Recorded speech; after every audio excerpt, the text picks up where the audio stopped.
લોકશાહીના પર્વમાં આજે સૌથી પહેલા પ્રભુ શ્રી રામના આશીર્વાદ લઈ અને નડિયાદ વિધાનસભાના બૂથ નંબર 113માં અનુક્રમ નંબર 224 ખાતે મારું મેં મતદાન કર્યું છે.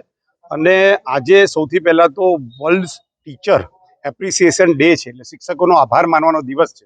આ દેશને વડાપ્રધાન નરેન્દ્રભાઈ મોદી એ શિક્ષક રૂપે મળ્યા છે કે જેમણે દેશની લોકોને શિક્ષણ આપ્યું છે કે લોકો એક બને અને લોકો રાષ્ટ્રહિતમાં કામ કરે, લોકોને રાષ્ટ્ર ધર્મને દેશ પ્રેમ જેમણે શીખવાડ્યો છે એમનો પણ આભાર માનવાનો આજે દિવસ છે. હું મારા વિસ્તારની સૌ જનતા જે ઉત્સાહથી મતદાન કરવા આવી રહી છે તેને આવકારું છું અને લોકોને એક અપીલ કરવા માંગુ છું કે સાંજ પહેલા વધુમાં વધુ મતદાન આ ગરમીમાં પણ કરે અને રાષ્ટ્રહિતના પર્વમાં જોડાય, દેશને આગળ લઈ જવા વાળા આ યજ્ઞમાં સૌ એનો સહયોગ આપે તેવી હું વિનંતી કરું છું.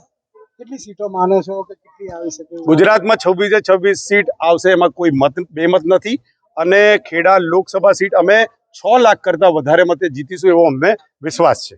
સૌ પ્રથમ તો મને આ લોકસભાની ચૂંટણીમાં ભારતીય જનતા પાર્ટીનો દરેક કાર્યકર્તા એ એટલી મોટી દેશ ભાવના સાથે કામ કરતો દેખાયો. ઉમેદવાર સહિત બધા જ કાર્યકર્તાઓ પોતે જાતે ઉમેદવાર હોય એવી રીતે મહેનત કરતા દેખાયા. મારા ધારાસભ્યોએ એક સામાન્ય કાર્યકર્તાની જેમ ઘરે ઘરે જઈને પ્રચાર કર્યો અને જનતાને દેશ ભાવના સાથે જોડવાનું કામ કર્યું. મને એવું ચોક્કસપણે લાગે છે કે ભારતીય જનતા પાર્ટીમાં ઉમેદવાર એક ગૌણ છે, સમગ્ર પાર્ટી એક થઈને ચૂંટણી લડતી હોય છે.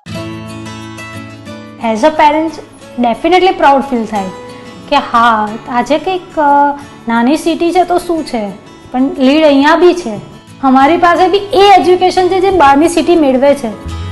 આવી રીતની ગ્રાફિક્સ બનાવી, આવી મસ્ત ડોક્યુમેન્ટ બનાવવા, તમે લીડના પ્રોગ્રામમાં સ્ટોરી જુઓ તો મજા આવી જાય. આપણને બી મજા આવે, છોકરાને તો શું ના આવે, આપણને બી મજા આવે. આપણે બી 2 વખત જોઈએ. વિઝ્યુઅલ લર્નિંગ જ લીડનો મોટામાં મોટો બેનિફિટ છે.